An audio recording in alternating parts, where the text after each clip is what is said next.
আসসালামু আলাইকুম রহমতুল্লাহি ওবরাকাতু। আজকে একটি কবিতা আবৃত্তি করিব রমজান মাস নিয়ে। কবিতাটির নাম হলো এলো রে রমজান, লেখক মোশাররফ হোসেন। শাবান শেষে বছর ঘুরে এলো রে রমজান, মেনে চলবো আছে যত খোদারি ফরমান। সাউম পালন করব সবাই, করব অনেক দান, ধমে ধমে জপে যাব রহিম রহমান।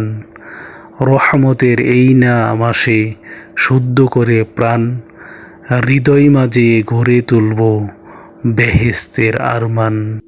রমজান এলো, রমজান এলো, এলো রে মাহে রমজান।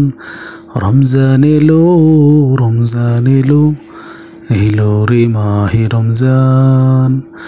পর্ব তারা রাখবো রোজা, খুশি হবে আল্লাহ। রমজান এলো, রমজান এলো, এলো রে মাহে রমজান। রমজান এলো, রমজান এলো, এলো রে মাহে রমজান। পর্ব তারা রাখবো রোজা, খুশি হবে আল্লাহ মহান। রমজান এলো, রমজান এলো, এলো রে মাহে রমজান।